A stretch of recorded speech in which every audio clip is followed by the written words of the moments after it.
Well, good evening and welcome to this edition of A Walk Down Memory Lane. I'm your host, Earl Baston. I am awaiting my co-host, Dennis Brown, but I think I know why he's late tonight, gentlemen, because we're joined by two former St. George's Cup match cricketers in Adrian King and Alan Douglas. Both made their debuts in 1978. Alan, that 1978 team was kind of a revamping of St. George's at the time because it was no shortage of coats that year.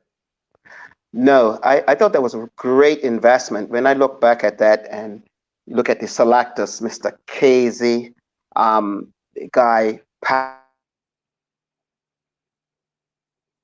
Marsh, I think his name was, and then I think you had Andy Smith, I don't know, Gledgett, but just the vision that they had to me was magnificent.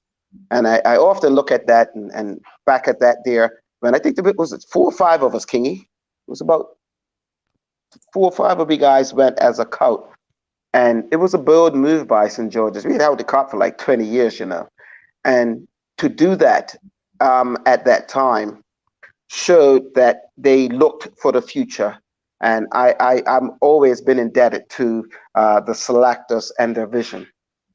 Adrian, 1978 was the first year the year you came to Bermuda, and right into cup match. What was your early thoughts of? And actually, before I go there, why was St. George's picked for you?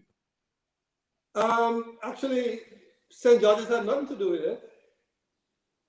There's a gentleman by the name of Doc Steed. He was the bartender at the police club.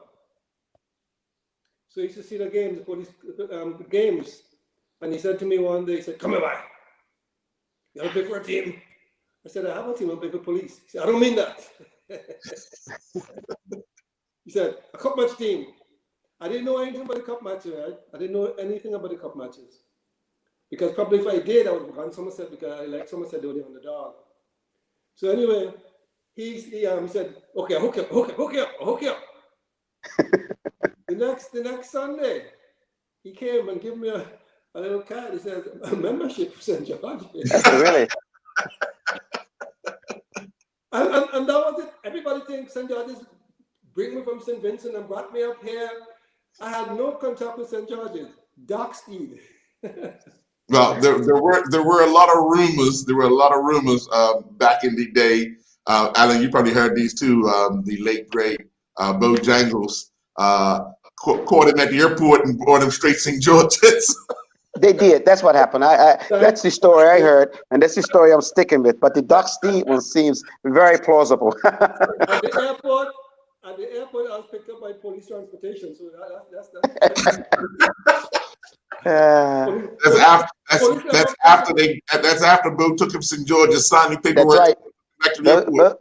Bo picked that guy up from the airport. Bo saw him coming in, and I think, Adrian, you had played for the Windwards or something like that against Australia or something like that. I played against Australia and I played against England. That's right. That's right. If you check my not my profile, but my cricket history, they don't have that game. They only have me playing against Australia. Right. I played against England when they had Boycott and Amis, who was number 1 and 2 in the world. And I cleaned them up. I took the top 4, Boycott, Amis, Sharp, and Fletcher, all 4. All 4. They were coming from a small island, nobody was interested in that. From a small island to a smaller island. Yeah. But okay, so Dougie, like I said, you came into cup match with Adrian, with Arnold, with Alan Richardson, I believe, as well, right? Yeah. Just knowing that these guys are all new to the game, what were some of the things you had to do to ensure you took care of what you needed to take care of First of all, you're replacing a legend of the game in Dennis Wainwright. Obviously, there's going to be people that will compare you to it. How do you block all that out? Well, believe it or not, I was really raw to the game of cricket, I was blessed with some natural talent. I worked at the game a bit, but when I went into cup match, I probably had gone to 2 cup matches, 3 cup matches before that. Went to see my cousin Nick play, and that was about it. I haven't gone to too many cup matches beforehand and followed cup match. Remember, I'm Eastern County boy.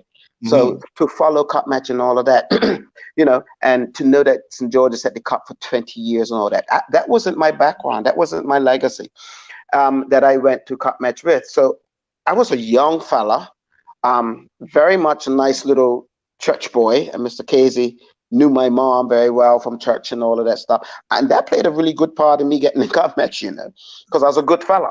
A nice boy. And I'm still a nice boy. So that played a big part. So I thought I was a bit. I listened to a lot of the talk, because you got to remember, Dennis Wainwright was the played for what, 20 years or so. So Dennis Wainwright was the keeper, and a fantastic keeper, and my neighbor at that, at Neptune Hill, and my neighbor. So he had to pass my house to get to his house. So the talk was, would I be able to handle Parfit? That was all the rave, all the talk. Did it bother me? Not really, because you got to also remember that my background here at Cleveland County, like I was the first person to play cup match for Cleveland County. So the hurl of Devil's Hurl of Smith Parish was actually, you could have came down here and gone into any house and robbed it that day, because everybody was at cup match watching their little fella from Cleveland. So the pressure wasn't of the game itself. The pressure was from my community and their expectations. And I remember, I got a stomping down the leg side. Alan Richardson always talks about this, but I got a stomping on down the leg side, stumped out Randy Horton, and like it was just a natural reaction. But when you saw the spectators run on the field, there was Cleveland large flags running on the field. The Cleveland people. That had me so excited and so comfortable, because that's my home base. But was I nervous and all of that? I think people, you do get nervous at cup match. But remember, keeping wicket was my thing at that. And I was always more nervous. And I tell people all the time, more nervous playing County Cup than I was ever playing cup match. And that's just what it was. Yeah. You was a goalkeeper also, weren't you? Yeah, he was a goalkeeper. Yeah, a goalkeeper. He stood between the sticks. That's all. It wasn't my sport, trust me. Let me tell you, the first time I saw you with his keep, I think it was a game at a night game up at PHC up there when they were trying to introduce the Yeah, you would have seen me there, And you made a stumping. And I said, damn, if this guy was in the West Indies, he'd be in the West Indies team. Because he was stumping. Any wicket keep, I could stump. I could keep wicket. But the best wicket keepers are the one that could take from either way. Right side, left side. That's why Finney was so great. He was the best thing you ever see from the leg side. And I saw you do that. Right. What's ironic is that when I was in Australia in 1981-82, when Dujon broke into the team, because he went to the Australia as a batsman keeper, and they had David Murray there, right? David Murray from Barbados, and he got injured and he couldn't play. The people at my club, Balmain, were thinking, okay, you got to go play for West Indies. I said, no, Bermuda's not in the West Indies. And they couldn't understand it. They just could not see it. They just thought you automatically need to go into the team. And I remember them watching the match. Us watching the match together and everything at Sydney. And they're like, well, you're a better keeper than this guy. Yeah, well, at that time, because Dujon had to, really establish himself at that time. But he was very, very, very, very, very good. But they thought I should have just walked into the team. But no, not a West Indian. Now, many years forward, I could have got in there because now I have my St. Kitts and Nevis passport, so I would have been all right. Well, we don't know back in the day, we know now. No, exactly. They would have loved you. Watching your keep, they would have loved you. Adrian, what Yeah. was your first impression of playing cup match? Well, being as a sort of foreigner, I didn't grow up in the cup match culture. Yeah. So for me, it's another game. I didn't get, nervous about it. I knew what I had to do. So the crowd and the people didn't get me nervous. I was focused. I knew what I had to. As a matter of fact, it's part of my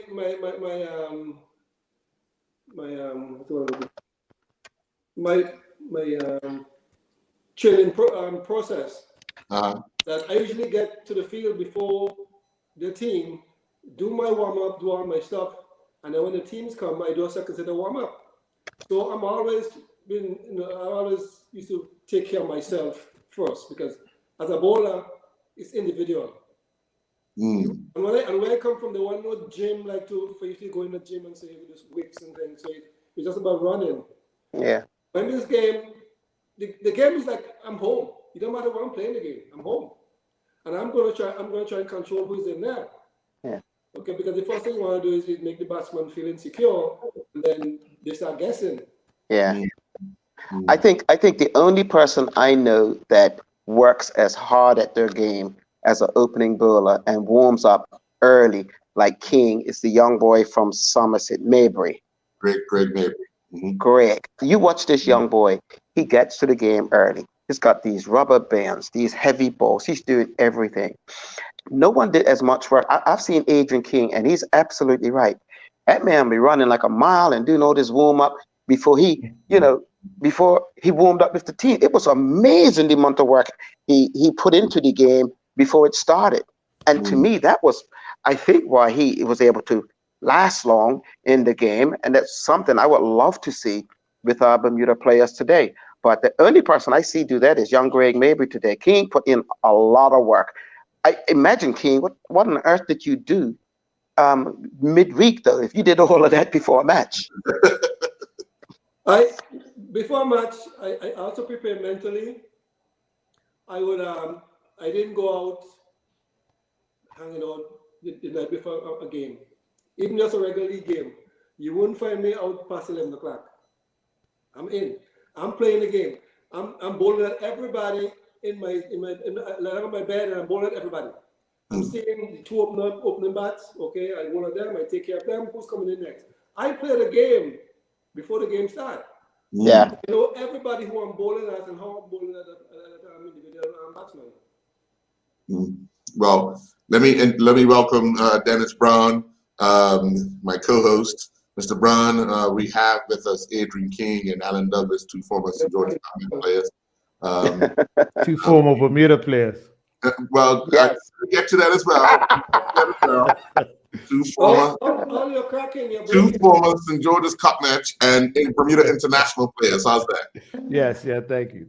And we did note that you are wearing red. I know it's for Liverpool. Definitely for Liverpool. Yeah, but you also take note that you're for Somerset. Yeah, these guys are legends, man. Remember watching, and King wouldn't remember. I actually faced King, really, at Police Field on concrete. Oh my dear. Batting number 3 for Somerset. Reed, Kevin Saunders went early, and Horton told me, all I want you to do is go out there and occupy the wicket and support Reed. I end up staying there for like an hour, but that was like a boycott innings. Like I made 11 runs in that hour. But to face King on concrete, he wasn't a nice guy. His bullying the ball all up around your head and stuff like that. All you hear is come across your hair. But the guy, he was one of the best opening bowlers that I saw in Bermuda in my time. Like the most hostile. You respected him because us Somerset fans at Cup match used to talk a whole pile of trash. But that seemed to spur him on even more. But so it's gonna be a pleasure to ask King some questions. I just did a little research in relation to him being from St. Vincent and playing first class cricket. St. Vincent Grenadines, put it in St. Vincent, yeah, I went there a couple of years ago with the 2016 with the under 17 national team. Oh, So so one question I want to ask. Well, before that, sorry, we're going to take a quick commercial break, and then you can jump right into it. We'll be right back. Okay.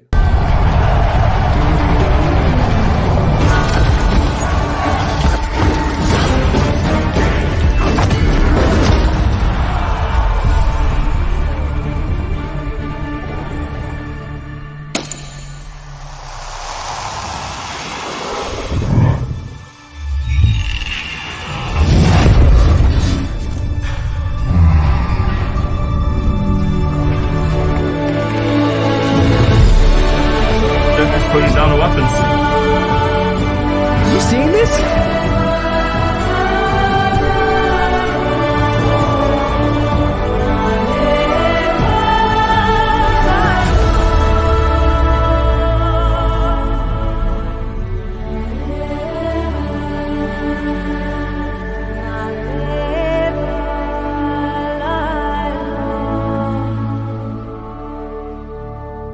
We're featuring a range of remarkably effective household cleaning solutions made with ecologically sound ingredients and pleasing fragrances from Ecos, a company with over 50 years' experience producing plant-powered cleaning products. The founder was a veteran chemist in the cleaning products industry and started up Ecos as a response to the harsh chemicals he had routinely encountered. Try Ecos non-abrasive cream cleanser, vinegar window cleaner, and in spray bottles, Orange Plus and Parsley Plus cleaners, shower and floor cleaners, furniture polish, and stain and odor remover. Lindo's, why go anyplace else?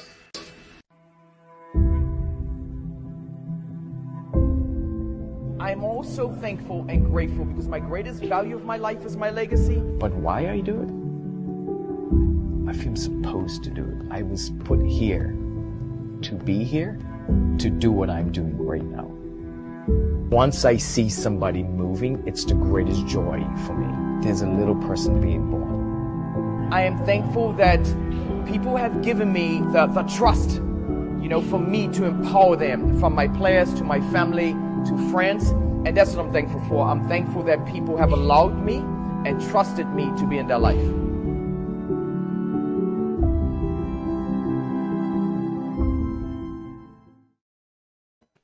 Welcome back. Dennis? Okay, so Adrian, again, welcome. One of the things I read today is that you last appeared in first class cricket 1978 against Australia. You got a 10-wicket haul against Australia, 6 for 50 and 4 for 34. How was it playing against some of the best in the world to get 10 wickets? How was that? Well, I had a great season. I played against, like I said, England. And I thought England had a better lineup. Okay. They didn't bother me. They were world class. Like I said, Boycott and Amex was 1 and 2 in the world opening bat. When I played against Australia, it's another game. As usual, I prepare really well. I had played on that Grenada wicket before, so I know it was a quick wicket. Even though the Australians complained that he was jumping and all this kind of stuff, they just, So I felt comfortable going into the game. I wasn't nervous. Besides, I was replacing Grayson Chillingford, and he was one of my Win Island idol too. So I feel, well, when you play for West Indies, or you're a West Indian player, a Caribbean player, all you need to be in the West Indies team is that little window. Somebody hurt or something like that, and you get in there, and then you find out how. Once you get in there, you don't come back out, you stay. The hardest thing is to get in. Most of these guys, they're not better than you are. Some of them are in this quality. But the thing is, once you get in there, you have to stay. Because it's hard to get in. Okay, so Doggy, when did you first get into the Cleveland setup? Everybody knows you're Cleveland blue and white. You know that. Forever. When did you first get into the Cleveland setup? I was in to hear about guys' Cleveland around journeys from the beginning? 70, Cup match in 78. Cleveland around 74, 75. Again, a late bloomer. I didn't go, I wasn't playing till about 16 years old, you know. I didn't play a lot of cricket when I was young, other than in school. Again, my legacy, my background is that I went Sunday school in church on a Sunday. So, and this guy, Tank, we call him down, Luton Smith's, the great Bo, you know, the mayor of Devil's Hill, his uncle would be a person who would go to my parents and ask me to be able to play cricket, and then pick me up from Sunday school. So I had to go to my Sunday school first and then go play cricket. And he picked me up in his little blue car. So those are the things I did first. But so I didn't play a lot of cricket other than some junior county school cricket. But the amount of cricket they have now under eights and all that, I never did all of that. Was that, Adrian? I said we're breaking bad. I can't hear what you guys are saying. All I can't understand what you're saying is breaking up. Yeah, that's your it's on your end, Adrian. It's on your end. Okay. Okay. Right. So yeah, breaking into Cleveland's team was it wasn't easy either, you know, because we had guys down there, Alex Armstrong, Gary Williams, Snap, the great Snap Turtle. All these guys, Greg Tolbert, all these guys played wicketkeeper. So again, I came along, and I think that my ability to be able to jump and do all of this craziness got me through, you know. And then whatever I did, I loved it and I enjoyed it, and so it got me in the team, you know, through Cleveland. But yeah, it wasn't easy just even breaking into Cleveland's team. Let's talk a little bit about something that I think would bring a smile to Dennis. 1979. Definitely. It painstaking at Somerset, but I think it was a game changer. Alan, you had spoken earlier about the fact that St. George's put their trust in the future, and in '79, a year after you guys made your debut, St. George's lost the cup. Yes. Take us through that build-up, because if anyone remembers, all besides two players from the Somerset team were in the ICC trophy team for Bermuda. Yeah, exactly. So you got to remember, these guys came off alongside myself and Noel and Clevie, and we came off a 6-week tour in England. Okay, and so everybody was primed and pumped and really probably at their peak, and so Somerset had a great advantage because they had people that were seasoned and very, very, very good. And still up against St. George's, we were still young. So, you know, it was something that if they didn't win with that game, they would probably never win. So they you know, came over, they just took the cup, which is, looking back at cricket now, I would have expected that. I would have expected something like that. And so it was great joy at Somerset and all of those things. But it was, again, something you take in stride, because change is good. Change was going to come. Remember, we had it for 20 years. It had to break sometime. And if that team didn't do it, it probably would have took another 20 years before anything could happen. You know? So, you know, it was good for Somerset, and it was good for the game of cricket. Adrian, your thoughts of watching Somerset celebrate, you know, okay, the year before, you know, George was able to hold on to the cup, but watching Somerset celebrate in '79, what were your thoughts on them winning? I can't hear the question because you guys are breaking up. Okay. King, can you hear me, King? It's scratchy. It's okay. Does he have hair fans? Yeah. What I'll do is I'll write something for you. But Dennis, go ahead and ask Alan another question. I can. Okay, Tuggy. So I always wondered, because growing up, you know, I'm from Somerset, so naturally, you know, if I wanted to play cup match, I'll play for Somerset. Yes. What was your desires were always to play for St. George's, or did you have any inclination to play for Somerset? Dennis, that's a great question. then I didn't think about cup match until the year I went down to my first trial. Oh, wow. Again, I tell you, it was county cup, man. Cup match was not on my radar. It wasn't something that, oh, I'm going to play cup match. I'm going to pick St. George's or Somerset. It was never on my radar. It just happened that, my cousin Nick Hollis played for St. George's. So I think it was only natural that I'm going to go to St. George's because of my cousin Nick Hollis played that way, and Right. he was one of my idols and mentors in cricket. In fact, gave me my first pair of cricket socks. So it was only natural that I was going to go St. George's primarily because of my cousin Nick Hollis, but also I worked for Shell Company at the time. I was down there, and my number one fan, Angie Excuse me. Fogo, Brutus Fogo's wife, and Michelle Richardson, Squalor's sister, they were my top fans. So again, those things were just natural for me to go down there and play for St. George's. Yes. Adrian, you can hear?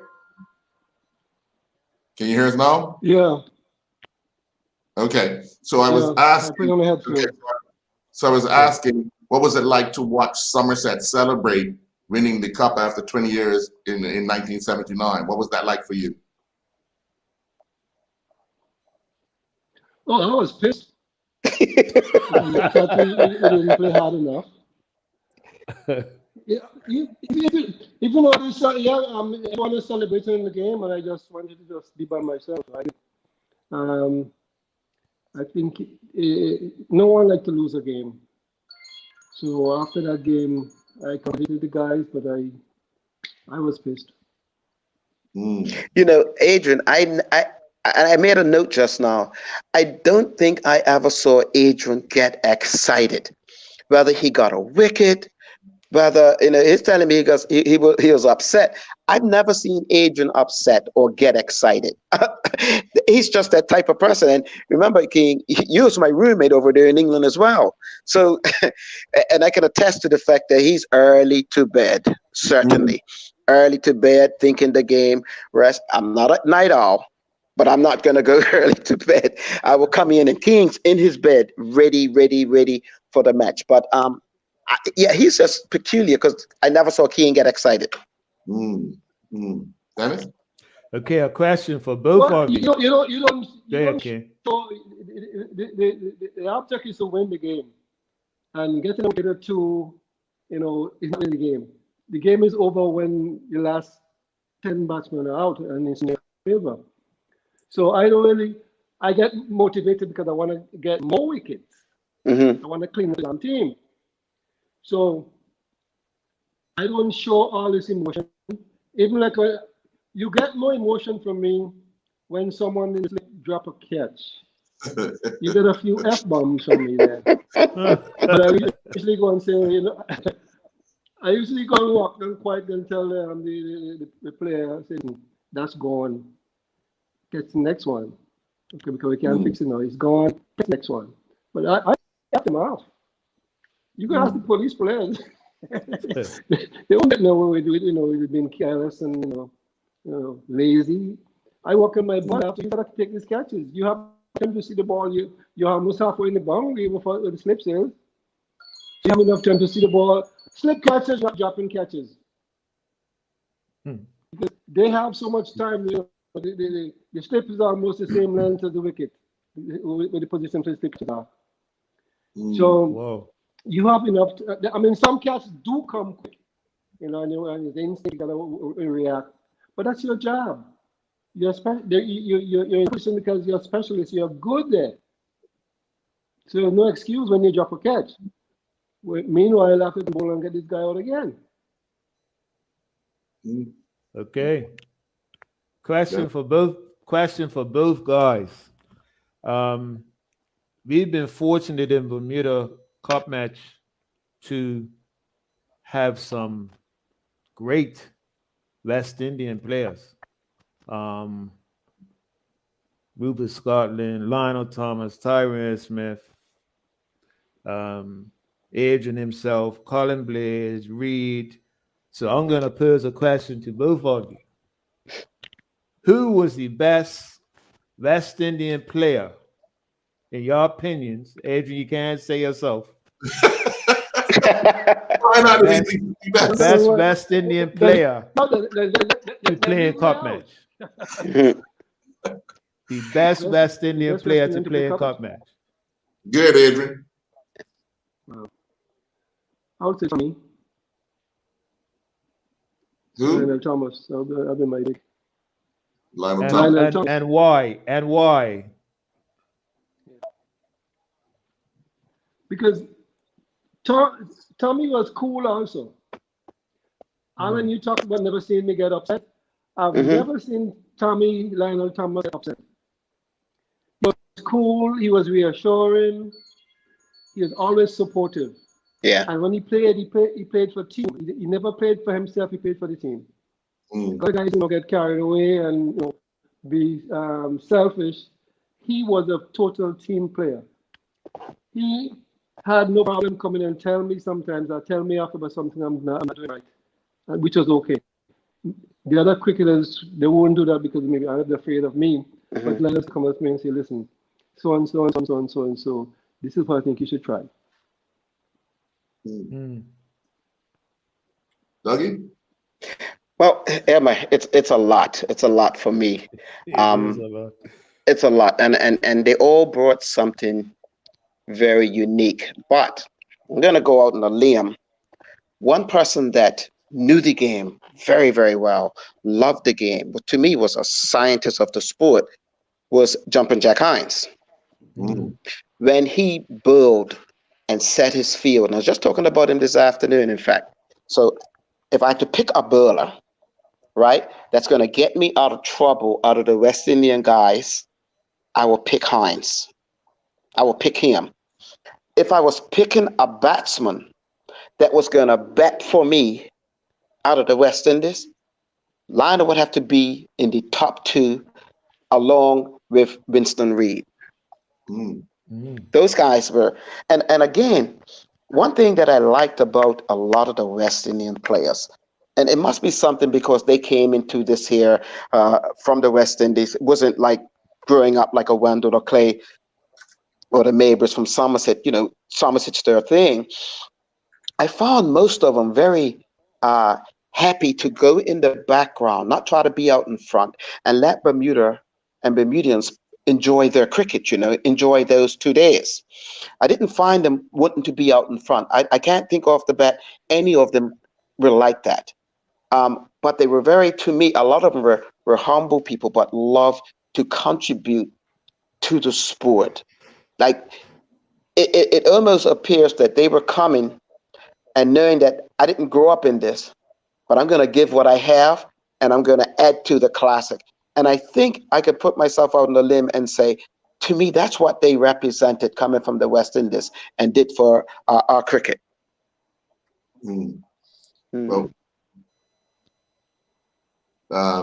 looking at what you guys were able to accomplish over the time, what would you consider one of your most memorable moments of a cup match that you played? Adrian?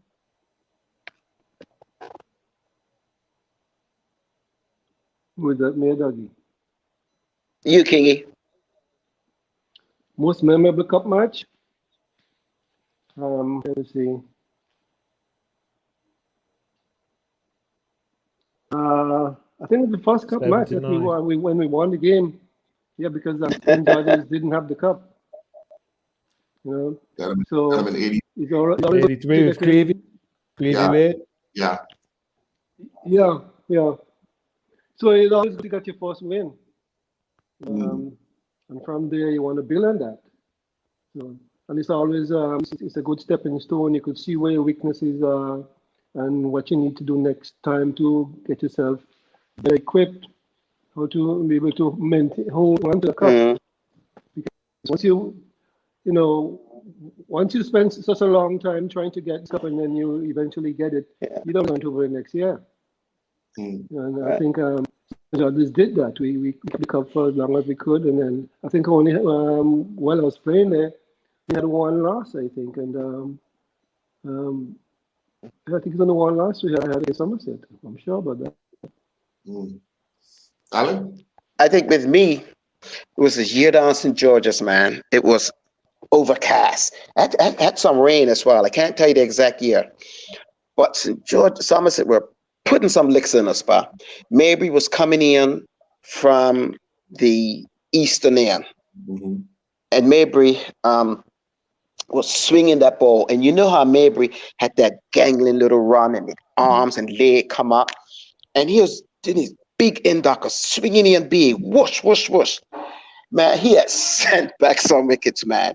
I knew Wanda was back in the pavilion. No, Charlie. And these guys, these guys were like shaking, all worried, like, and I'm like, but look, right, he's banging it, bringing it in to me. I'm going to hit him to that short boundary bar. Mm-hmm. And as he was swinging it in, and I'm just clipping him back to the short boundary, and he was bowling good, right? Mm-hmm. And I just went at him. I said, it's either you or me. I get you, you get me. And I was quickly went to 30 odd, but it swung the game back to St. George's, right? And to me, that was really memorable because it wasn't a 50, it wasn't 100, but it was a pivotal point in the game that took Mabry off his thing. Because trust me, if I would have gone, Mabry would have just went through us like a dose of salt, just bang. He was bowling that good that day, and I can always remember that. I think that was 86. Okay. Yeah. Dennis? Okay, so the question I want to ask Adrian, because Adrian, you came to Bermuda in 78. Yeah. And how did he get to play cup match the same year that he came to Bermuda? He's a member of the club. That is whoa. Why did you choose St. George's over Somerset? We went down that road. He gave us some story and we didn't believe it. You did? Okay, you said that already. Okay. Yeah, he gave us a story, Alan and I didn't know anything about the history of the game. Okay. And had I known a little bit more about Somerset, I would have gone Somerset because they were underdog, and I like that. But like I said before, St. George's had nothing to do with me playing St. George's. It was this gentleman at the police club, the bartender, who spoke to me about going to St. George's and I wanted to play cricket. I said, yeah, what the heck, I want to play cricket, yeah. I want to play cricket in the league and then pick up a cup match. So he bought me this membership card, and that was that. Okay. And Doggy, what is it like? Because we had Dean on here. What is it like to be a wicket keeper on those 2 days? Like up, down, up, down, up, down. What does it do to a wicket keeper to be in the Cup Match Classic? Well, you see me walk now, right? I got hip problem, knee problem. It's again, the keepers then, and I think now, this is something you gotta love. You gotta love that position, and because I just loved it so much and enjoy wicket keeping, it was never a problem. And I remember a couple of years ago when Jason Anderson was keeping wicket up Somerset, and my advice to Jason was, the late in the day, when everybody is tired, that's when you have to be your most energized. You must have the energy and the bounce. And it was up Somerset one time, and I'm watching him keep. And, we've always talked about keeping. You look at me, and I tell him, okay, now's the time for you to go up behind that stump, put some pressure on, show some energy, do all the running now, because everybody's been all day. So you conserve yours for that time. And at that time, at Somerset, Jason got a magnificent stumping down the leg side. And then Jason ran straight over to me, right? Because it's about, when you keep, it is a lot of work. It is a lot of work. But it's all about how to conserve your energy and when you're going to go down, when you're going to come up and whatever. Because I think Dennis Wainwright told me years ago, the keeper is the drummer. You're the one that keeps that beat in that team. So, every ball you get to face as well. Every ball you're in it. So you got to be a person that's, I think, upbeat, energized, exciting. And me, I made a lot of noise behind the stumps. I will holler when nothing's happening. But you got to be totally fit. Now, if you say, Dougie, you was a fit person, everybody would tell you, not Dougie, bro. Dougie, I was just blessed with the ability to be able to stand out there all day, run up and down, run up and down. Did I like fitness? Not really. If the coach tell me run a mile, I'm running a mile. Whatever the coach has said, I do. But I'm not going to go like Wendell and Neil, put on those sweatsuits and run up and down the causeway. No, I ain't do all of that, right? But, and I'm a bit slim now, still a bit. So I was just blessed with the body and the physique. And I think my son's the same way right now. I don't think he does a whole lot of fitness. He's blessed, but I let him know it will catch up with you. It will catch up with you. So you got to be fit. Yes, you got to be totally fit. If you're not naturally blessed with the physique and all of that, you got to work on your fitness. We're going to take another commercial break and come back. All right. Yeah, Adrian, we can go. Yeah. Go ahead, Adrian. Oh, you talk about fitness. In order to be fit, I mean, it was difficult. I mean, in those days, because compared to today, when guys have gym to go to and work out, and so when we were playing, there was no gym. You couldn't do any strength training. That was important, especially for wicketkeeper standing up and standing down. The strength training is very important. You could see it in today's cricket, and the professionalism you bring to the game now. But being fit, you know, as a bowler, you had to do all your individual work because you don't get to train the team. Not that the team trained back in the day because nobody had that time. You work in 9 to 5, and whatever time you get after work or school, you go in the park. So it's individual stuff, you know. But you have to be able to be disciplined enough and want to be that better cricketer than you are. So you can go and do your own running. I used to in the morning back home and go run the beach. After school, I run the hills. There was no gym. So I depend on my stamina. It is discipline, and you don't have like a partner to like support you on or a teammate. You're doing this all alone. I think I know that when I started to play cricket, I was never a bowler. I started playing cricket batsman. Okay. In high school, when we have gym time or whatever it is, I used to bat during the whole session. And then the white boys who owned the gears start taking the gears away from me. So I'll put them to bat first and then bowl them. And then I pick up bowling and my batting kind of went down. So it is, you know, everybody knows me as a bowler. I was never a bowler from the beginning as a batsman. Sure. Well, let's take that commercial break. We'll be right back. I'm also thankful and grateful because my greatest value of my life is my legacy. But why I do it? I feel supposed to do it. I was put here to be here, to do what I'm doing right now. Once I see somebody moving, it's the greatest joy for me. There's a little person being born. I am thankful that people have given me the trust, you know, for me to empower them, from my players to my family to friends. And that's what I'm thankful for. I'm thankful that people have allowed me and trusted me to be in their life.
Back in 1995, a pair of entrepreneurs working in their garage with essential oils began to realize the potential of organically produced body care products.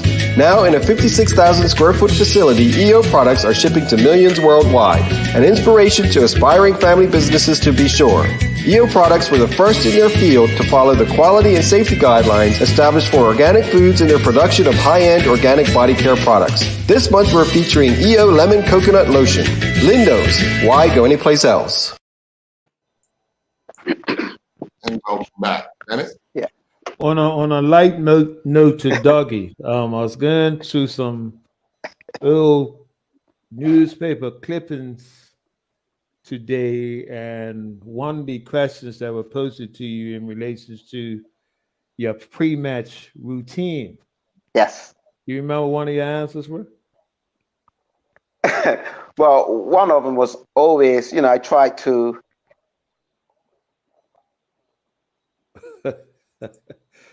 I'm gonna refresh your memory. One of your answers were you enjoyed conjugal visits. Me actually, it relaxed me before match to just so I could play cricket, So you're married, you got your wife, and you do what you got to do. The thing is that it helped you. They were always obliging because if I do well, they're running on the field taking my darn money, So that's how it went. But yeah, it was one of the things I did.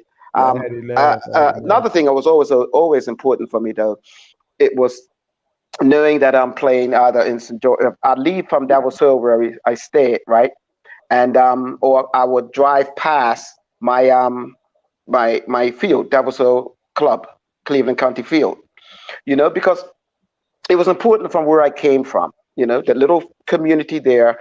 It was a matter of reminding myself that to stay focused, to stay humble, and stay true to your roots.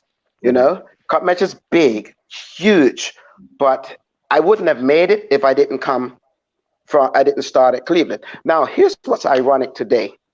A lot of guys will go play for Somerset or St. George's to be recognized, right? So that they can play cup match. I always tell them, listen, man, if I can make it from Cleveland, and if I can make it from Cleveland back then, you can make it from any club in the country right now. And guys got to be true, as far as I'm concerned, to their clubs. Don't be running all around the road, like my mom would say, like Jack Joe and Joe running all down the road to play for this club, to play for that club, to make cup match. If you're good, you'll make it. Yeah. Okay? And if you're good in a team that is not as sharp as you think, right, then you would shine back brighter. Okay? And if you're so good that you think you're that much better than the everybody in your team, because I remember one time me playing for Cleveland, and I was going to leave Cleveland. And I'm thinking like, oh yeah, I'm getting too big for my britches playing for Bermuda this way. I could go play for another club. Cleveland would not do good without me. You know what Neil McGowan told me? If you think Cleveland wouldn't survive if you left, he said, well, drop dead and see what happens. Okay? So guys want to play all over the place. It's because I think that they're not willing to put in the hard yards to make your club that better. Because let's think about it. If I'm stuck at Cleveland, and let's say they're not the sharpest, but I am probably one of their better players, well, I'm going to have to work harder and harder to have them get promoted or have them win trophies, okay? So who's going to benefit? I'm going to benefit. The club's going to benefit. And so I just don't find it, Dennis, nowadays, and I wanted to throw a question at you about fitness and sports. I just don't think people enjoy the hard work right now, in particularly in cricket. I mean, I watch guys leave Warwick to go play for Somerset when Warwick brought you all up. You learned your cricket there, But all of a sudden, I want to go play for Somerset because what? You want to play cup match? But you're going to be under the eye even more then. But if you're playing for another club, they're going to look at your score. And you're playing for a club that's not as good, your score's going to look, and you score a 30 and a 40, you're going to look that much bigger. So I just think that a lot of our players aren't willing to put in the hard work. That's just what I think.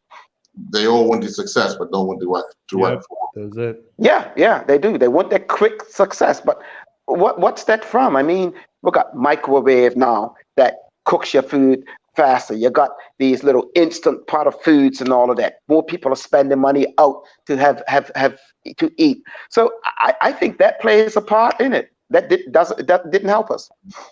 Mm. Didn't help us. Yeah. Adrian, when did you think, or when did you know it was time to call time on your cricket career, not just cup match, but on cricket for you? It wasn't a matter of knowing the time, because I could have still played. I think what happened is when the police cricket team kind of died, I didn't feel like I want to play for anybody else. So I kind of ended my cricket career prematurely. But club is the only club I was playing for. There was no club out there that I could play for other than that. So I didn't feel motivated to play any more cricket. And I think I did sort of think about it later after all and said maybe I should hang around there and play for, but I made my decision and I stuck with it. So that. As a matter of fact, even in Brooklyn, these guys still want me to play for them in Brooklyn. They got to be kidding me, because I went to a couple of games and I watched these guys play, and I said, you know what, you guys are right. I don't care how old you guys are.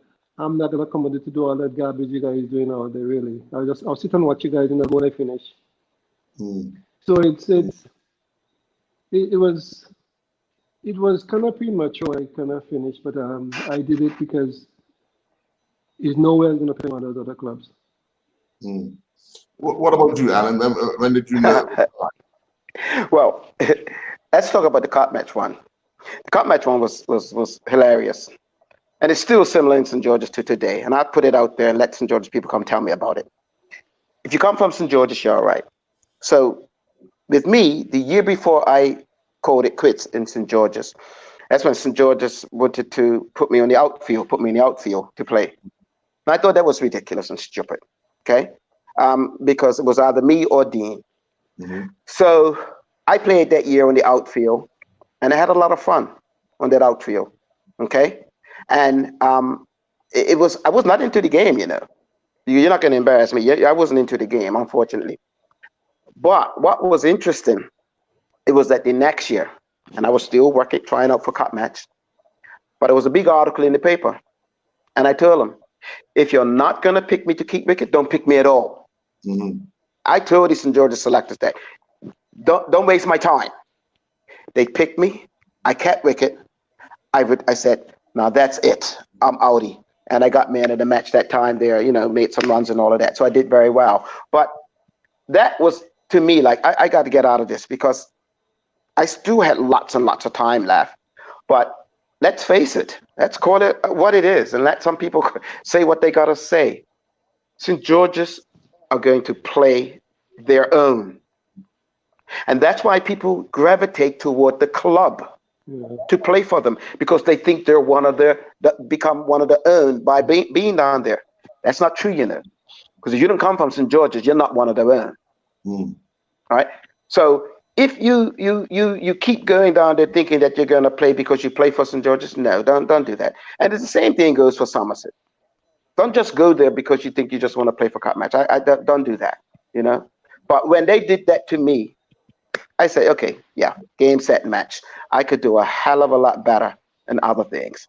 And then when it came to basic give up, you know, finishing cricket, I had done all I can with Cleveland. I went up work, helped them a little bit, played a little bit of cricket for them. And that was just and it was funny playing for Warwick because I had a lot of young guys. I had, you know, Keon Butterfield, my son, my nephew, Brimmer, Dion Stovall. And it was like, okay, watch me. And I would deliberately tell them, at the other end, watch me squeeze in. And I'd do certain things and play certain things. And that was all a teaching moment. And then after that, it was time to get off the stage. And it wasn't a problem doing that because, as you see today, I'm still heavily engaged in cricket in Bermuda. Yes, you are, according to today's press release. Yeah. Dennis?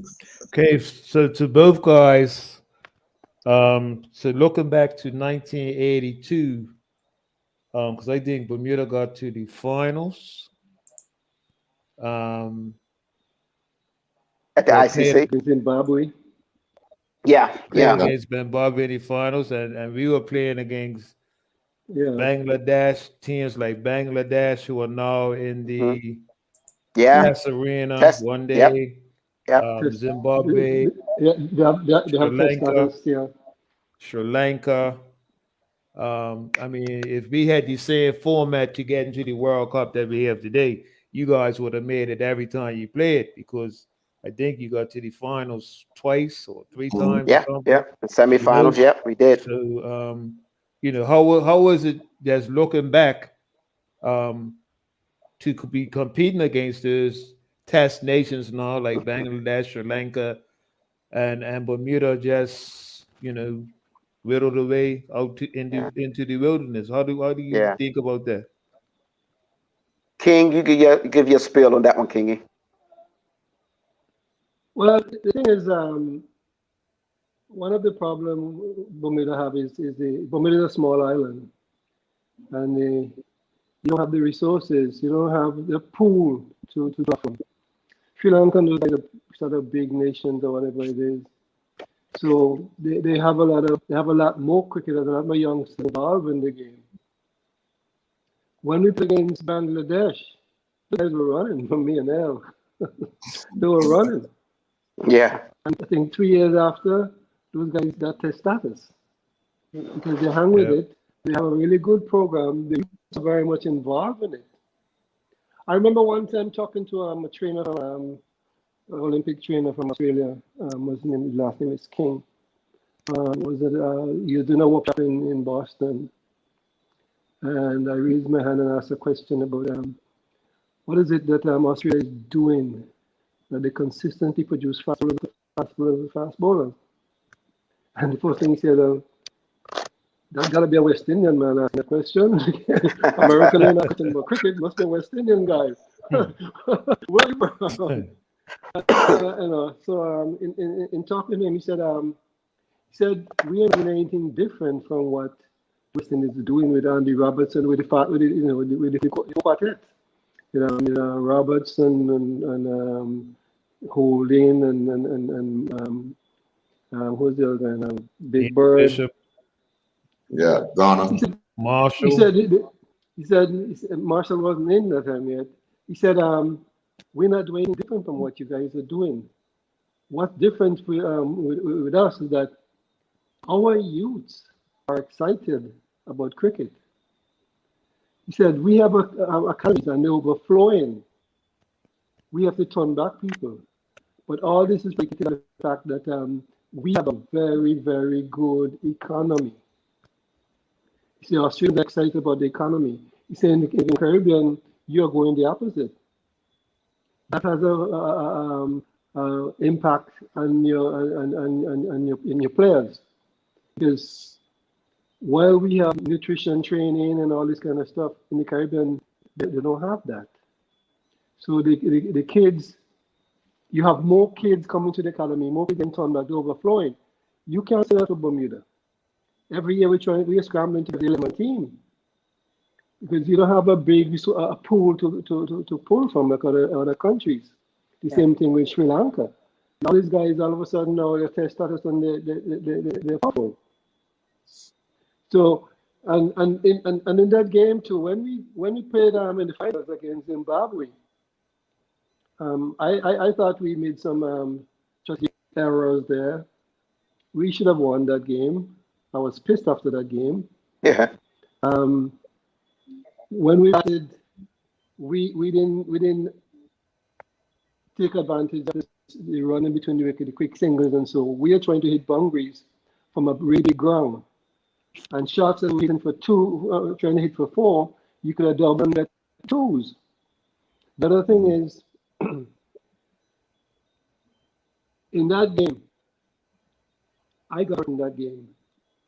I think the grass in the field was kind of hard, so my studs was, when they go down, he wasn't coming back in. But that was the only game that we played poorly in.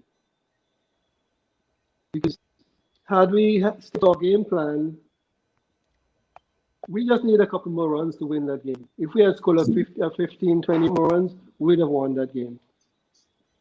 So it was more strategy in that game where we lost. And I always think that it's a game that got away from us because we would have been in. And in those ways, there's only one team forward. Yeah. It's not like now, like 10 teams go forward. 10 teams going forward, Bermuda still can go forward. Right. When we played in 82, 83, just was one team goes forward, and that was Zimbabwe. Mm-hmm. But we But had a great remember, team that time, and we just didn't. We didn't well in terms of our plan for that game. But King, we remember that time. You and I betted together, and we were running singles when the ball went through to the wicketkeeper. We were running. Yes. Okay. We're going to think 39 runs partnership. 39 runs partnership. That's right. That's right. Just taking in between the wicket. Mm-hmm. That's determination. The rest of our top line didn't do that. We are trying to hit boundaries. The boundaries very, very big. You could, and it's hard to get boundaries. You could have got 2s and 3s and singles, but there. Yeah, but one of the things I see, I'm in a great position now as the chairman of high performance in Bermuda. I could sit here and talk all night about the challenges that hold us back from getting to where we once were. Mm-hmm. One of the biggest things we need to recognize, like King did allude to it, is that we just don't have the numbers of people playing cricket in Bermuda. We don't have the numbers of foreigners in Bermuda playing cricket. I've talked to a police commissioner some years ago saying, why don't you just go get some people that could play cricket? And even if you just play in the 2020 league, that would help us. And also, one of the things is that we don't play enough matches. The players will tell you, and there's nothing I haven't been shouting for years, that we need to play more cricket. Well, think about it now, King. After cup match, nobody wants to play. But yet you're going to run up to the board and everybody else and you're going to grumble that we need to play more cricket. But you don't want to play after cup match, okay? And you're going to tell me you want to play more cricket. That's nonsense. When we put on matches like elite versus elite teams, like Bermuda was doing that some years ago. 4 teams, they were picking their caller Clarence Parfit team, the Bobby Simons team. Guys don't want to play that, but you want to play more cricket. We did have an advantage back then because teams will come through from the West Indies. So somebody just this afternoon said, well, why don't you bring teams in? Yeah, we could bring teams in. At what cost? Let me tell you something. ICC will give Bermuda, let's say, $150,000. They give Bangladesh $150,000. How much further is that money going to go in Bangladesh versus Bermuda? So we've got to factor in that dollar. We ain't like football, Mr. Brown, where you get $1 million from FIFA. ICC don't give us that type of money. And then you got to pay, everybody thinks the board people make a whole lot of money. Well, let me just throw this out there. Our board CEO and staff don't make nothing what the other people used to make. Read between the lines. Okay? So, there's no money. There's money out there. But we take players away now. Got to compensate them their salaries. I don't know what you do in football. Same thing. But that's costly. Okay? And then you want to go away early before you play the tournament, but you got to pay extra week of salary, hotel. It becomes a costly venture. So we've got to come up with different solutions. One of the solutions we had a few years ago under the other president was to bring in players from down the islands, play in our league system. Do you know clubs didn't want that? Whoa. So if I had 6 West Indians come up here, play for 6 different clubs, and then at the middle of the season, I take those 6 guys and put them with 5 Bermudian players against our top team, our national team, we could play 4 and 5 matches in Bermuda. Okay? Those are things that we can do, that we can share the love, share the cost through the clubs and the board and get more matches. But it's like I remember, at work one time, guys wanted training. And the people said, well, I'll give you training, but I've got to come Bermuda to give you the training because your equipment is unique to Bermuda. No, they wanted to go away to do the training. Well, you don't have that type of equipment in Bermuda, so why you want to come out here? Right? So it's because they want a trip. Cut to the chase, guys. Either you want your game to improve or not. Now, it's a whole host, guys. I could go on all night because I sit in the front seat and see the challenges. So we've got to come up with different ways to get our players playing more cricket. One, okay? So if a gut match is after cut match, and I know it, I've found out this the first year pandemic, that I went out with my mate Scott Minus's boat.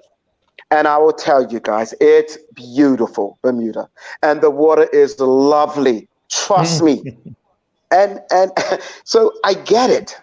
But if we want this cricket to go further, then we've got to play all the way up until September, October. We've got to play cricket.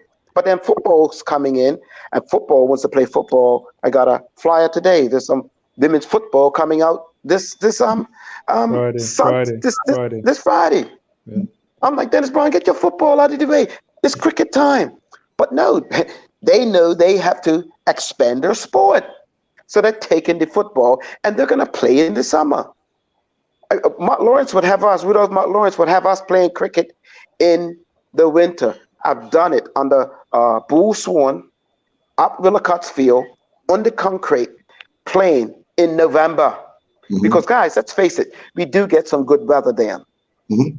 Okay, so we have to play much more cricket, but it can't always be on the terms that people like is to take a trip. 5 ways to do it here. Yeah, well, being that you brought the subject up, I've been learning this topic for a long time that we're waiting for pitches to be prepared when we can start on the concrete. Why don't we start on the concrete? You have Garrison Field, all we have to do is cut it, redo the matting.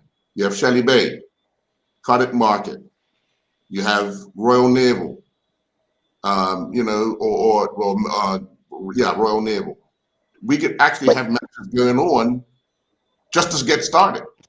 But you know what the problem is? Let's call a spade a spade. We've become too blasted bougie. Think we got to play on turf, and we're playing on substandard wickets and pitches, and we want to make our game better. Go out there on the concrete. David Warner at the last IPL had a horrendous series. You know what he done? He went back, played cricket. You know what he played cricket on? Concrete. Mm-hmm. Okay? Well, we all think a guy came across this evening saying, oh, we should put a turf wicket out there on Davos Hill Field. I looked at him like it's foolish. Who's going to maintain it? Mm. So we want all these things that the world might have. It's not practical. Mm-hmm. So play on the concrete. Guess what you can get on concrete? Even bounce. Yeah. Even bounce. Yeah. Right? You go down Barbados and Sabina Park. The wickets are nice and hard. What you're going to get? True bounce. Mm-hmm. But you want to wait for a turf wicket that's going to give you up here, down here, turning there, and you think you're going to improve your cricket. We come up with a lot of foolishness, Mm. Yeah. Dennis? Next question. Okay, my last question. Well, my question for Adrian. Who were some of the most difficult batsmen that you encountered in Bermuda?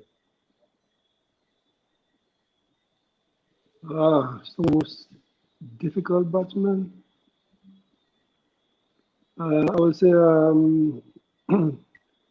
probably John Tucker. And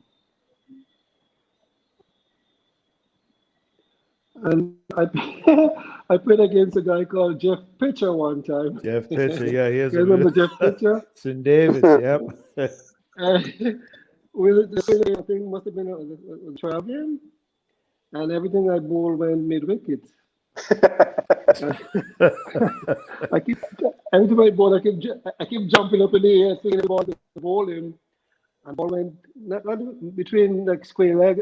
I've never seen a batsman hit a ball in that direction before, so I keep thinking he's gonna miss one of these things. And they were like Yorker balls. And then someone said to me, King, you can't bowl that close to him. He plays, I think, softball. Yes. So the ball close to him is the strike is, like what they call it in baseball, strike in the strike zone. It's in the strike zone. Yeah. And he would hit that ball to mid wicket. And I've never seen that happen before. And so I continue like bowling Yorker. You gotta miss one, but he was just swinging and sort of got lucky and was hitting. But I think he was difficult bowler just because of the fact that I never seen that style before. But Yorker was difficult to bowl at. He wasn't a pretty batsman, but he was a dogged batsman. He would hang in there.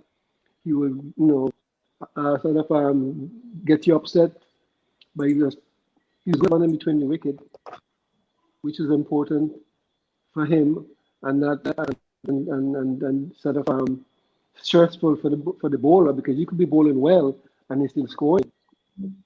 So of all batsmen I've played against here, I think he was probably the most difficult. And Dougie, who was the standing behind the wickets? Who was probably one of the hardest bowlers that you had to encounter when you were behind the wicket? I don't think I found any that challenging, Did you wicket keep to Clarence Parfitt? Yeah, my first cup match. And that was the big talk, like, would I be able to handle Parfitt? Would I be able to handle Parfitt? Okay. And that wasn't as challenging as, people had made it out to be. Obviously, him, Parfitt and Dennis Wainwright had formed a partnership, and a brilliant one over the years. Yeah. But I didn't find that as challenging as people spoke about. Was I nervous about that? Of course. But it was just like the wow, just managing to watch the ball. Now he turned it big. So that made it, believe it or not, a bit easier, because it's turning big and I'm okay just moving it to the side and getting it. So that wasn't as bad as I thought to keep to him. The difficult thing I found keeping was when, and there's only one batsman in Bermuda ever did this, when I'm behind the stumps, the bat was always in my face, so I could not see the ball. And that was Sayed Brown. And I used to act like, I thought he did it for the purpose, but I don't think so. It's just how he held his bat. And I could not see the ball. So I'm always got to crouch a little lower, go to the right or left, which was not how I was taught how to keep wicket, but that was the challenging part there. Now talk about bowlers. To me, who was the most challenging to bat against? I tell you, the two bowlers that offered the best challenge to me was Fubler from Willocuts. Rodney Fubler? Yeah. Oh my gosh. This guy, he's a brainiac with the ball. He will bowl it in this spot and he'll move it here and move it there. He loved the game. He thought the game. And the other one was, again, and these aren't fast guys, these are like medium pacers as far as I'm concerned, is Erskine Cho Smith from Devonshire Rack. Erskine Cho Smith would just would nibble outside off stuff, That's it. Nothing big, But and I tell guys even to today, you don't have to swing the ball, a mile. You just have to move that ball an inch to get the edge or so. And he was very, very good and a pain in the neck when he bowled. So I was always very careful with him, but he will get me more times than I'll get him. Yeah. So that's some of the challenges I had as a batsman and a keeper. To King, it was easy because King is just sending that ball way back, and you could just show your skill, and you could be exciting keeping to a guy like King because the ball is a long way coming to you. Now, the difficult part is like if you're in England or the ball takes a late swing, that's the tricky part. But most times, keeping to a guy like King is sheer joy because you're watching the batsman trying to bob and weave out of the way. You're waiting for that edge because you can do a nice dive or whatever. It's joy keeping to the quicks, really. So before we go, Dougie, give us your most memorable Eastern County match. That memorable Eastern County match would be the time we knocked down Bayless Bay for 122, right? And I remember Neil Gibbons getting all bandaged up, going off the field, and my boy T. Tolbert, Devil Soul. These guys were bet on the game. And that's when the jumbo jet was just starting to come out in Bermuda. And we had Bayless. He made a bet that we'd have him for 7 for 47. And there were 747 jumbo jets then, right? So we had him 7 for 47. No, took an injury. No, hobbled off. Came back, and I could picture his sister helping him back on the field, trying to, do what it's got to do. But we knocked him down for 100, and we made 122, and we knocked him down for 80 odd runs. Okay, Oh, wow. we had him 7 for 47. That's my most memorable match. We had Kevin Reddery, coming in Berlin. We had Paisley Keynes, Larry Smith, Neil McGowan, Mike McGowan, Dennis Musson, my brother Steve. We had a team, Ron Smith. We had a team that wouldn't wait a minute. And the great thing is, King, with cricket, we took every chance. 122 runs, we took every chance. And we were always learned to be a very, very good fielding team. So that was like my most memorable. Oh my goodness, yeah. And that was the same year I went cup match. And Dennis Brown, it was the same year I went FA Cup final too, okay, bro? Yeah, for PHC. I remember Number 22 in goal. Yeah, ask him about Stevie Riley scoring that hattle through him and made him cry. Ask him about that. No, it was Corday, and I hope Corday is on here. Corday hit this thing from up Somerset, out by the club end, right? And I was down to the eastern end. Boy, Corday hit this thing from the halfway line, guys. Would you believe it? And it went to my left corner, like about 2 feet from the ground.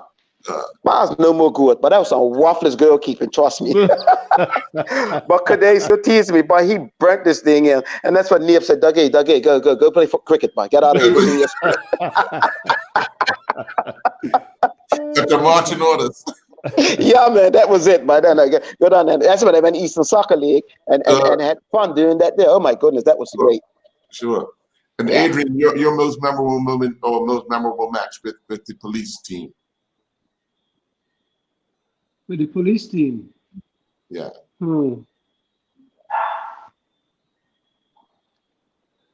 Well, I could give you two. We were playing against Western Stars at the National Stadium. And what was this guy named? His father was an umpire too for the Western Stars. His father was an umpire. Luther Wilkins? Or Butler? Wilkins. That's right. And Wilkins. Wilkins also umpire. And his son was playing for Western Stars. And we were playing them at National Stadium. And I rushed in and bowled a short ball, hit him in the chest. And he rubbed it. Rubbed him, he walked away. And I walked back to my mark, and the guy in the slip signaled me, hit him again. I rushed in, hit him again the second time, boom, in the chest. Whoa. He rubbed, then he walked away to his leg. I walked back to my mark. I'm not looking up. When I hit people, I don't look up. So I walked back again, and I rushed to hit him a third time, boom, in the chest. He sank down on the wicket and he rubbed it and he got up again. I said, okay, you're up, we're going. And I went back to my, and when I started running in, he pulled away, take off his gloves, put his bat under his arm, and never played again. So you know what? I'm so done, you're going to kill me here today. I'm done. Wow. He walked out, never played again. Never played again. Hit him 3 times, 2 times. Boom, boom, boom. Whoa. I could give you a time to that. Memorable to me. It was in Bermuda, but Bermuda was playing Jamaica in Jamaica, and I was bowling at Jeffrey Dujon. And I came in and I set up guys like that. I start close to the stumps and send the ball away. Close to the stumps, send the ball away. Wide at the stumps, bring the ball in. So what I'm doing, I'm playing with you. I'm letting you know that when I go close to the stumps, I'm going away. Because nobody can read bowlers like that anyway. When I go wide, I'm looking for my angle to bring it in. But I can also go close and bring in. So I have Dujan now, 2 balls going away from the close to the stump, 2 balls in from wide of the stump, come back close to the stump, 1 ball away, go back to the close of the stump, 1 ball in. Dujan lift his bat. So Cathy was going away. Right. And the stumps just keep jumping all over the place. Whoa. Yeah. He looked around, didn't know what the heck was going on. And that's straight. You have bowlers that are allowed to do all different things with the ball and cross seam and sinkers and different things. I use the crease a lot. I use my crease a lot. Sure.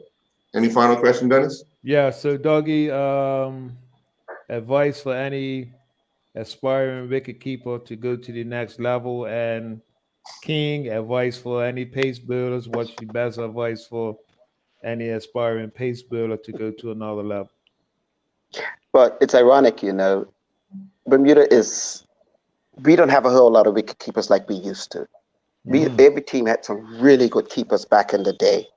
And so I'm talking to this young boy that's in a Bermuda squad at the moment, and he's over in England. And advice I gave him was, just keep working on your game. And he's more excited about working on his batting. And I said, well, batting is good and it's nice to have. You still want to have your best wicketkeeper out there, right? And so my advice is to spend a lot of time keeping wicket. Like get the practice in, and do as much as possible. Catch the ball as many times as possible, moving the feet and stuff. And that's what I had to encourage this young boy to do. And hopefully he listens, and hopefully he gets a little shot at an opportunity for Bermuda. Because the thing is that we're short of wicket keepers in Bermuda. Other than the boy Sidney Smith, who is probably the best one playing. If I put Ednis on the field today, I will still back Ednis Jakan to be the best keeper. If he's fit, he's good. But other than the boy Sidney Smith, who's very brilliant behind the stumps, we got this boy Jaya Rayner, that's away in England. We got this guy Ajani, who's a little boy from Warwick. Well, it's not a little boy no more. He's got some height. Johnny Lee. Yeah. And he's got a little bass to his voice now. I listened to him talk the other day. He's a wonderful pair of hands that I've watched him. And this other little boy, Jared Richardson, who's a footballer. Jared? Yeah. Great grandson of the great Tubby Richardson, Yes, yeah. So I'm like, we got those guys, and they're not bad little keepers coming through. They're all young fellas. And I think we got a few coming. And I would like to encourage them to keep plying their trade. Try to be the best keeper. And, their batting will come along. I think they put so much emphasis on their batting. And that's how the game's going. And I can't knock that. But you can't, and King will tell you, you can't beat having a brilliant wicketkeeper. Yeah. Yeah. It makes a lot of difference. It gives the bowler surety, So the wicketkeeper is the most important person in the game. Most important in the game. And King, the final question for you: I have what a question, advice Dougie. for pace builders? No,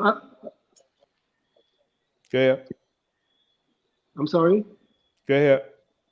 Can Your you repeat the advice for question? Okay.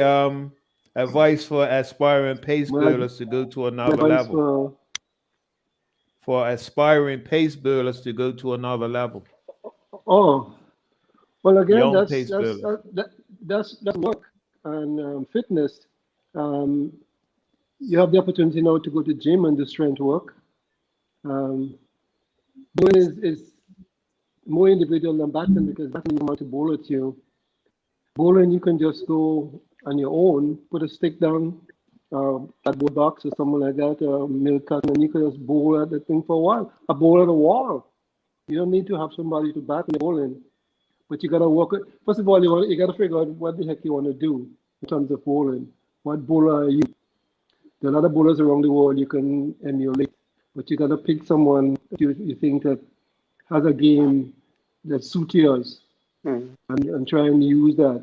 You have film. You have film now. You see, you have everything in technologies. Everything is there. So you just got to figure out what exactly you want to do. Be committed to it. And have it as a passion. It's not a part-time thing. If you're gonna try, bowlers do the bulk of the work. So you have to be really, really fit. You have to. It doesn't mean that you have to bowl fast. You may have to bowl smart, because your job is to try and figure out a way how to get that batsman out. He doesn't know fast at him. He says, try to figure out a way to outdo him. It's a duel. It's me versus you. I got to find a way to get you out, whether it's by knocking you down or whatever it is. So they got to be committed to the thing is, I have a question. Does the Bcbc still have the summer camp? Yes, they do. That comes under the development committee, King. If you're here this summer, I would like to have guys like yourself on board. Okay. I suggest you call Arnold Mendes. He's the president. And Kelly Smith is the first vice president. They run the summer camps. Now, it's a good thing you brought up. I was telling somebody yesterday that, remember when I ran the camps for the Bermuda Cricket Board, we had 6 different sites for cricket. Okay, we had 6 different fields, club fields around Bermuda. Now I'm going to throw this out there to you, to Bermuda.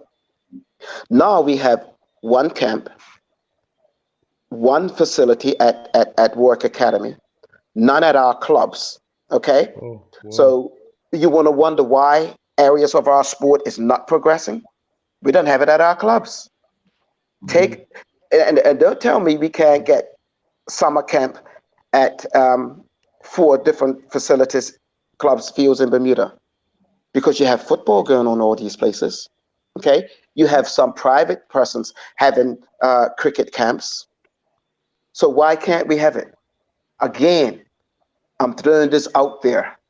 The clubs need to ask the question, why we only got a 1 little summer camp for a few little weeks, and we want to develop our sport. Come on now, come on. That was crucial for the youngsters. They look forward to playing in the summer. I found out that I used to run most of these camps anyway. A lot of the guys who are playing for the national team right now in my camps. I remember Malachi Jones. I'll give a joke. Malachi Jones was in my Rangers camp, and he was an officer. And he got into a fight one with another kid. And in the camp, the rules were there's no fighting, no swearing, no name calling. We're here to have some fun and learn a little bit about cricket. He got into a fight with another kid because another kid called his mother. And the rule was when you get in a fight, I'm sending you home. I don't care who started. Both of you going home, and you couldn't come back unless you bring your parents back, which means you have to go and tell your parents what happened. And Jones, so I sent Malachi home, and Jones came back next day, and I said, "Jonesy, that's your boy?" He said, "Yeah." He said, "King, I didn't know you were running this camp." I said, "Yeah." And he said, "Come here. You know who this is? This is Mr. King. This is the fastest bowler in Bermuda, and you got a chance to play him, and you're the clunging around." When Jones found out that I was king and I was the fast bowler, he forgot everything about bowling off break, everything about bowling off spin, and he's the fast bowler in the national team for the last couple of years now. Well done, King. Well done. So a lot of good kids come up to the camp. When they shut the camps down, it's what they did to the camp. It didn't work. Other guys, I have handled other guys from the Rangers camp, from the Western Stars camp, from the police camp, the Fair camp. I've been to all these camps. And playing for the national team.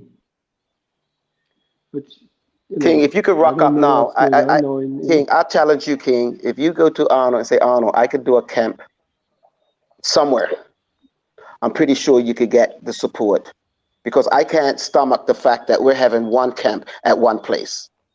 People listen to me tonight. Take that back to the board. Take it back to your clubs. That's not good enough for our Bermuda cricket. Yeah, you can't have one camp. You can't have one camp. Because you know what we used to have to, the Bermuda, and if it was a holiday, that all the camps played against each other, or they picked top players in this camp, and used to play Devonshire Rec. What was the holiday for? I don't know exactly, but all the camps would come there, and players from the camp who got selected were playing against each other there. So all the other camps to watch, and it was shell cricket.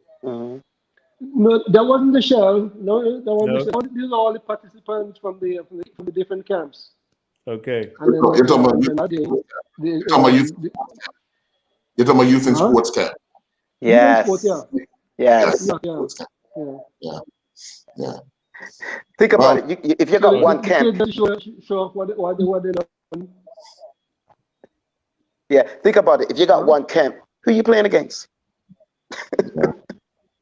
And also, Doggy, before Earl closes, have to get back into the school, cricket back into the schools. That's where the school comes into the school. Learning the basic fundamentals. When they stop doing the school, cricket starts going down too. When they got rid of the shell tournament, the cricket started declining from then. Because that was a very important time for the kids, especially at that age. Yeah. Well, we got a good solution to get into schools, you know. Urban Remain gave us a good solution.